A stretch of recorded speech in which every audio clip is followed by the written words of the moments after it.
క్రీస్తు ప్రభు సంఘము ఏ ప్రాంతంలో ఉన్నారు, వారి ఏ జనమైనా, వారి భౌతికమైన పరిస్థితులు ఎటువైనా, వారి ఆత్మ సంబంధమైన జీవితంలో ఉన్నతమైన అంతస్తును పరమదేవుడు వారికి అనుగ్రహించారు. కాబట్టి వారు దేవునికి వచ్చినటువంటి జ్ఞానం కలిగి దేవుని యొక్క జ్ఞానాన్ని ప్రత్యేకించి సువార్తను లోకానికి ప్రకటన చేసే పని అప్పగింపబడింది. పేతురు రాసినటువంటి మొదటి పత్రిక 2:9 పేతురు రాసినటువంటి మొదటి పత్రిక 2:9 అయితే మీరు చీకటిలో నుండి ఆశ్చర్యకరమైన తన వెలుగులోనికి పిలిచిన వాని గుణాతిశయములను ప్రచురం చేయ నిమిత్తము క్రీస్తు ప్రభు సంఘం గురించి మాట్లాడుతున్నారు. మిమ్మలను చీకట్లో నుంచి వెలుగులోనికి దేవుడు పిలిచారు. ఆ పిలిచిన దేవునికి వచ్చిన గుణాతిశయములను ప్రచురం చేయటానికి మీరు ఏర్పాటు చేయబడినటువంటి వంశం, రాజులేని యాజక సమూహం, పరిశుద్ధ జన్మం అని మాట్లాడు. కాబట్టి దేవుని గురించినటువంటి గుణాతిశయములు, దేవుని జ్ఞానమును లోకంలో ప్రచురం చేయాల్సిన బాధ్యత ఎవరిది? తర్వాత దేవుడు ముందుగా ఏర్పాటు చేసినటువంటి సత్క్రియలను లోకం ఎదుట సంఘములో జరిగించాల్సింది ఎవరు?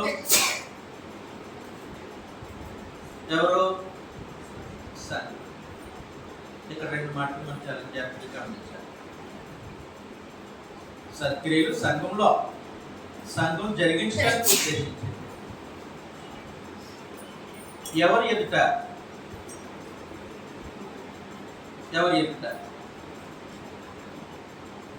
మనుషులు మీ సత్క్రియలను చూచి పరలోకమందున మీ దేవుని మహిమపరిచినట్లు. అంటే సంఘము చేసే సత్క్రియలు ఎవరు గుర్తించాలి? ప్రశ్నలు అడిగేస్తున్నాను. మరి నేను ఎవరు గుర్తించాలి? సంఘం చేసే సత్క్రియలు ఎవరు గుర్తించాలి?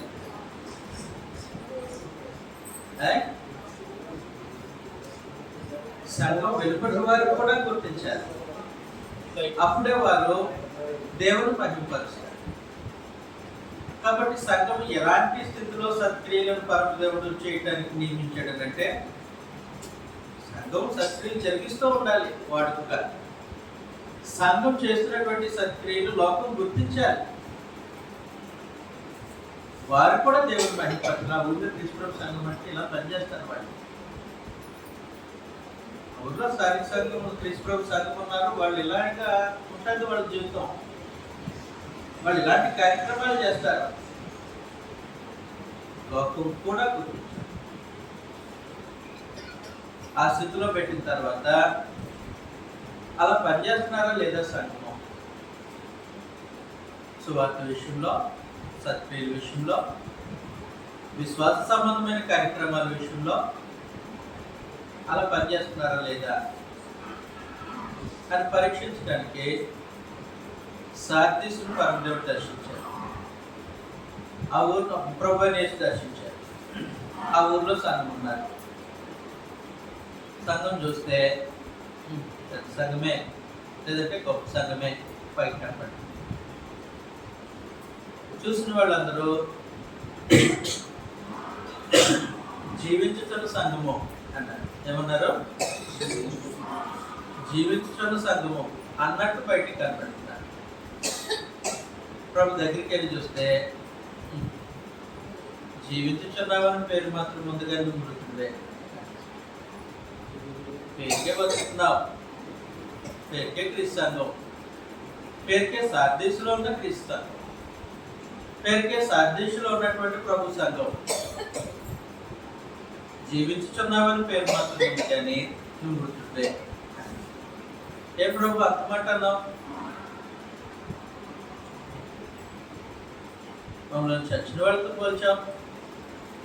మమ్మల్ని చనిపోయారు అన్నాం, జీవించున్నాం అన్న పేరు మాత్రం ఉంది కానీ చనిపోయారు. ఏంటి సంగతి? చదువుతాం ఒకసారి. ప్రకటన గ్రంథం 3వ అధ్యాయం.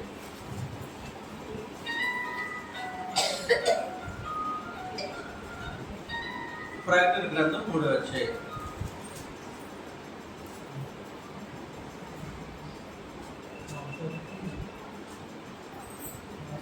2వ వచనంలో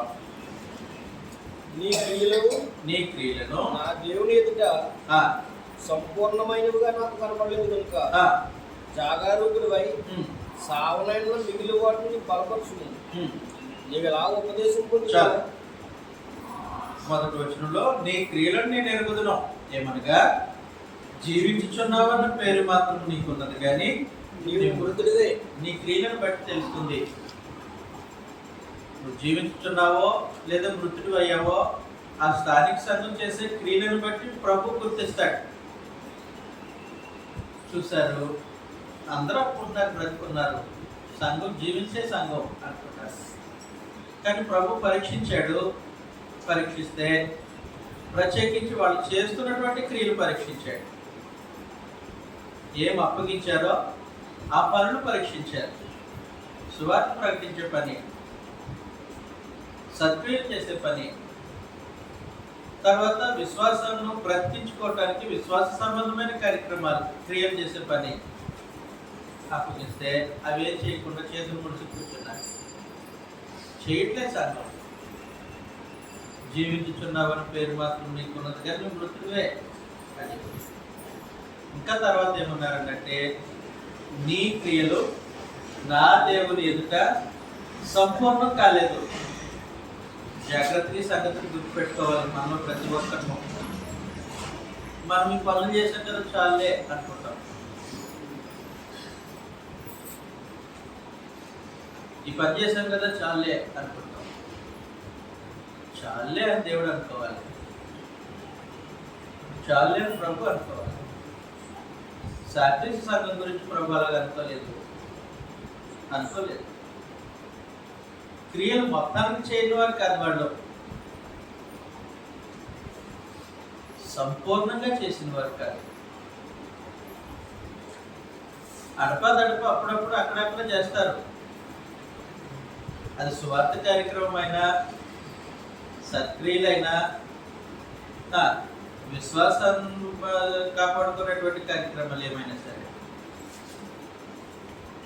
ఆ స్థాయిలో అప్పుడప్పుడు అక్కడక్కడ అడపదడప చేసే వాటితో ప్రభు సంతృప్తి చెందడం.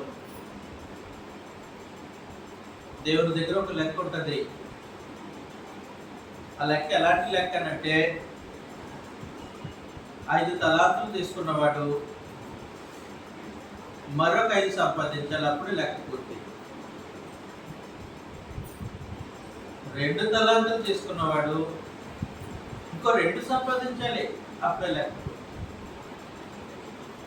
1 తీసుకున్నవాడు ఇంకొకటి సంపాదించాలి, అప్పుడే లెక్క పూర్తి. 5 తలాంతులు తీసుకున్నవాడు 2 సంపాదించాడనుకో, ఒకవేళ పూర్తి అవ్వలేదు. ఒకవేళ అలాగుంటే ప్రభు యజమానుడు ఏమని మాట్లాడతారో తెలియదు, కానీ 5 తలాంతులతో మళ్ళా ఇంకొక 5 సంపాదించిన వాడు మాత్రము బలా నమ్మకమైన మంచి దాసుడా. అలాంటి ఒక నియమంతో దేవుడు సంఘము చేస్తున్నటువంటి క్రియలను కొలుస్తారు.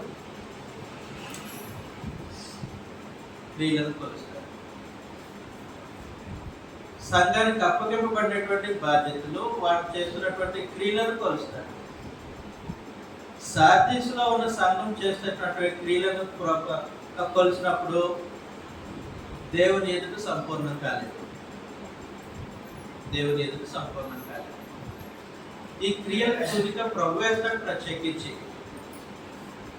అధికారం కలిగినటువంటి ప్రభు తుదికలో వేస్తాడు. క్రియలో సంపూర్ణం కాలేదు, ఇన్కంప్లీట్, అసంపూర్ణంగా ఉన్నాయి. ఏంటి అసంపూర్ణంగా ఉంటే? నువ్వు బ్రతుకున్నట్టే నాకు బయటికి జీవించుచున్నావని పేరు మాత్రం ఉంది, కానీ లోపలికి వచ్చి చూస్తే క్రియల్లో చనిపోయినట్టున్నావు. ఎందుకు వచ్చా మా ఊరు, అసలు మీరు ఏ క్రియలు చేస్తున్నారో పరీక్షించడానికి వచ్చాను అంటే, ఎలాగొచ్చావు? అధికారంతో వచ్చాను. అధికారంతో. ఇప్పుడు మా క్రియలు సంపూర్ణం కాలేదు కదా, మరి ఏం చేస్తావు? ఏం చేస్తాను? శావనాయి ఉన్నటువంటి మిగిలిన క్రియలు బ్రతికించుకోమని వార్నింగ్ చేస్తాను, హెచ్చరిక చేస్తాను. వినలేదు అనుకో, వినకపోతే 3వ వచనం, నీవెలాగు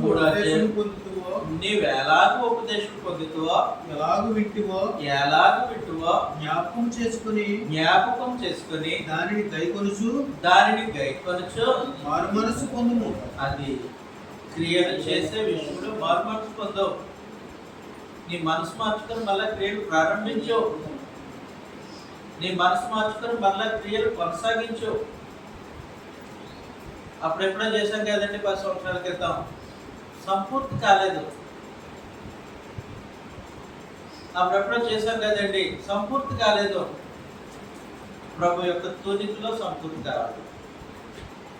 ఒక స్థానిక సంఘం తాము చేస్తున్నటువంటి క్రియలు ప్రభు తూనికలో సంపూర్తి కావాలి.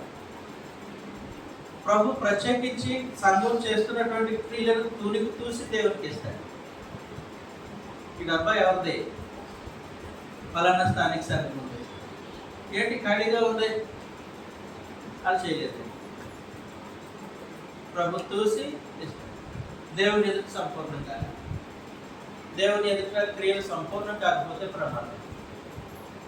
నమ్మకస్తులుగా ఎత్తాడు, అపనమ్మకస్తులతో పాలు నింపిస్తాడు. ఒక తలాంత తీసుకున్నాడు, దాచి పెట్టాడు, కట్టి చీకట్లోకి తోసాడు. అపనమ్మకస్తులతో పాలు నింపించేస్తాడు. దేవుని ఎదుట సంపూర్ణం కాలేదు, నమ్మకస్తులు కాదు. మేము చేశాం కదండి, అప్పుడు చేసాం, అప్పుడు చేసాము. ఇప్పుడు కరెక్ట్లో జామ్ చెట్టు వేశారు. వేసిన మొదటి సంవత్సరం ఒక కాయ వచ్చింది. అప్పుడు కాయ కాసిందని ఒక 10 సంవత్సరాలు కాపు కాయకపోయినా ఊరుకుంటామా? అప్పుడు కాసింది కదా, కాసే చెట్టే అని పేరు దానికి ఉంది. కాయలు కాసే చెట్టు అని పేరు పెట్టుకోవడానికి ఒక కాయ అలా తెచ్చింది ఒకసారి. ఆ తర్వాత నుంచి మళ్ళీ ఎప్పుడు కనపడలే. ఎంతకాలం సహిస్తారు? అలాగే సాధిస్తారు. పని మొత్తానికి చేయని వాడు కాదు. ఇప్పుడు చేశారు, అప్పుడప్పుడు చేశారు, అక్కడక్కడ చేశారు కార్యక్రమాలు. ప్రభు దగ్గర న్యాయమైన తునుకుంది. వీళ్ళు ఎంతవరకు చేయగలరు, ఎంత చేశారు? ఆ సంఘం ఎంతవరకు చేయగలరు, పని ఎంత చేశారు? న్యాయమైన చూసి ఆ తూనికను దేవునికి చూపిస్తాడు. నేను వాళ్ళకి ఇచ్చిన తలాంతులో వాళ్ళు పని చేయడానికి ఏర్పాటు చేసినటువంటి సౌకర్యాలు గుర్తించాడు. ప్రత్యేకించి సార్దీస్ స్థానిక సంఘానికి శ్రమలు లేవు. మనలా చాలా కంఫర్ట్ జోన్లో ఉన్నారు. ఎఫెసీ సంఘానికి చాలా ఇబ్బందులు కలిగాయి. స్మరణ స్థానిక సంఘానికి ఇంకా మరణకరమైన శ్రమలే. పెర్గము సంఘంలో వాళ్ళకి అపవాది అబద్ధ బోధతో పోరాటం. ఇలా ప్రతి స్థానిక సంఘానికి ఏదో ఒక సమస్య ఉంది. ఆ సమస్యలో వాళ్ళు నిలదొక్కుని విజయం సాధించారు. సార్దీస్ వాళ్ళకి అలాంటిది ఏమీ లేదు. చాలా కంఫర్ట్గా నమ్మకరమైన పరిస్థితుల్లో కానీ వాళ్ళు పని చేయట్లేదు. వాళ్ళకి పని వాళ్ళకి ఏ కష్టం వచ్చినట్టు ప్రభు చెప్పలేదు. చెప్పాడా? వాళ్ళకి ఏదో శ్రమ వచ్చినట్టు కూడా ప్రభు చెప్పలేదు. కనీసం వాళ్ళ ఊరిలోకి అబద్ధ బోధ ప్రవేశించిందని కూడా ప్రభు మాట్లాడారు. అంత కట్టుదిట్టంగా పరిస్థితులు సాధించ సంఘానికి తోట చుట్టూ కంచి వేసినట్టు ఏర్పాటు చేస్తే క్రియలు ఫలం ఫలించాలి కదా. ఫలించుకుంటాను ప్రభు అంగీకరించలేదు. నా దేవుని ఎదుట మీ క్రియలు సంపూర్ణం కాలేదు, ఎక్కువ మీదటైనా చేస్తావా, ఏ విధంగా ఉపదేశింపబడతావో, ఎలాగ విన్నావో, మరలా కార్యక్రమాలు ప్రారంభిస్తావా, క్రియలు చేస్తావా, చేస్తే సరి, లేకపోతే దొంగ వచ్చినట్టు వస్తాను మీ మీద. చదివేసేద్దాం ఒకసారి 3వ వచనం. నీవు ఎలాగ ఉపదేశం పొందుతువో, నువ్వు ఎలాగ ఉపదేశం పొందుతువో, ఎలాగ వింటువో జ్ఞాపకం చేసుకొని దానిని గైకొనుచు మారు మనసు పొందుము. నీవు జాగారకుడివై నిద్రపోకుండా, జాగారం అంటే తెలుసు కదండి, జాగారం అంటే నిద్రపోకుండా ఉండడం. జాగరకుడివై ఉండని ఎడల అంటే క్రియలతో నువ్వు మెలకుగా ఉండకపోతే నేను దొంగ వలె వచ్చేదను. ఏ గడియను నీ మీదకు వచ్చేదనో నీకు తెలియనే తెలియదు. అయితే తమ వస్త్రాలు. కాబట్టి క్రియల విషయంలో నువ్వు జాగరకుడు కాకపోతే, ఇప్పుడు నిద్ర మేలుకొని మళ్ళా క్రియలు ప్రారంభించకపోతే, నిద్ర మేలుకొని మరలా క్రియలు చేయకపోతే నేను దొంగ వలె వస్తాను. ఒకసారి ప్రభువైన యేసు యెరూషలేముకు దొంగ వలె వెళ్ళాడు. యెరూషలేముకు దొంగ వలె వెళ్తే యెరూషలేం పట్టణం నాశనమైంది. క్రీస్తు 40. ఇప్పుడు సార్దీసు పట్టణంకు వార్నింగ్ ఇస్తున్నాడు. నువ్వు జాగరూకుడివై చావునైన మిగిలిన క్రియలు బ్రతికించకపోతే దొంగ వల్లే నీ దగ్గర. కాబట్టి హక్కు కలిగి అధికారంతో ప్రభువైన యేసు ప్రతి స్థానిక సంఘాన్ని దర్శిస్తారు. ఏ సంగతులు పరిశీలించడానికి దర్శిస్తారు? ఉదయం నుంచి కొన్ని సంగతులు మాట్లాడుకున్నాం. ఏమేమి సంగతులు అండి? నేను మర్చిపోయినట్టే నా అర్థం ఉంది. ఎక్కడ మీరు మర్చిపోతే ఎలాగా? ఏ సంగతిలో?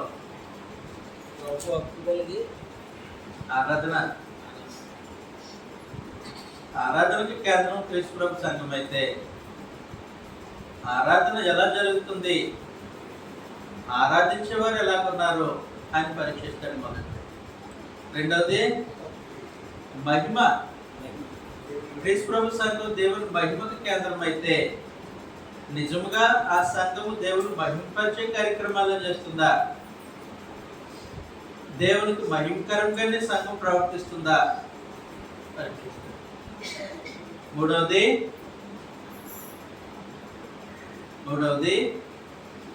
స్థానిక సంఘము దేవుని జ్ఞానానికి కేంద్రం అయితే అసలు వాళ్ళ మధ్యలో జ్ఞానం ఉందా? జ్ఞానం లేకపోతే నశించిపోయే ప్రమాదం. కాబట్టి ఒక స్థానిక సంఘము సముద్రం జలవులతో నింపబడినట్లు దేవుని గురించిన అనుభవ జ్ఞానంతో నింపబడాలి. నింపబడటం మాత్రమే కాదు, ఆ స్థానిక సంఘం నుండి సువార్త ప్రకటింపబడాలి. కాబట్టి సంఘము సువార్తకి కేంద్రం. 4వ సంఘం సువార్తకి కేంద్రం. సంఘం ద్వారా సువార్త వెళ్తుందా, ప్రకటింపబడుతుందా ఆయన చూస్తాడు. ఎంతమంది సువార్త ప్రకటిస్తున్నారు? ప్రకటించే కార్యక్రమం. అలాగే సత్క్రియలు, సంఘం ద్వారా సత్క్రియలు జరగాలి. జరగట్లేదంటే నిద్రపోతున్నారు సంఘం. గ్రంథం అలాగే మాట్లాడు. నిద్రపోతున్న సార్థి సంఘమా, నువ్వు జాగరూకుడివై మేల్కొని చావాల్సిన మిగిలిన క్రియలు జరిగించేసి మేల్కొని జరిగించి, లేకపోతే అధికారం కలిగి హక్కు కలిగిన వాడిని ఆయన దొంగ వల్లే వస్తాడు. నేను వస్తాను అని ప్రభు చెప్పేటట్టు చాలా పెద్ద వార్నింగ్ అండి, ఊహించలేని వార్నింగ్. చాలాసార్లు గ్రంథంలో పెద్ద వార్నింగ్ పరమదేవుడు ఎలాగిస్తాడనంటే, నేను వస్తున్నాను అన్నాడు. ఐగుప్తి నీ మీద తీర్పు తీర్చడానికి నేను వస్తున్నాను అంటే చాలా పెద్ద వార్నింగ్. యెరూషలేమా నీ మీద తీర్పు తీర్చడానికి వస్తున్నానంటే చాలా పెద్ద వార్నింగ్. ఇప్పుడు సార్దీసు నేను దొంగ వల్లే వస్తాను అని అంటే అది మామూలు వార్నింగ్ కాదు. నేను వస్తే ఇంకేముండదు అనమాట. అలాంటి పరిస్థితుల్లో పని చేయకుండా ఉన్న సాత్విక సంఘాన్ని హెచ్చరించాడు. కాబట్టి సంఘము ఏ పనులు చేయాలో, సంఘము దేవుడు వేటికి కేంద్రాలుగా ఏర్పాటు చేశాడో అవి సంఘము ఖచ్చితంగా జరిగించాల్సిన అవసరం ఉంటుంది. అలా జరిగిస్తున్నారా లేదా పరీక్షించడానికి ప్రభు అధికారంతో సహకరిస్తూ ఉంటాడు అన్నమాట. కాబట్టి మనం ఈ సంగతిని పరీక్షించుకొని పరిశీలించి ఏ పరిస్థితుల్లో ఇంకా మనం దిద్దుకోవాల్సిన అవసరం ఉందో వాటిని దిద్దుకోవాలని నన్ను నేను హెచ్చరించుకుంటూ మిమ్మల్ని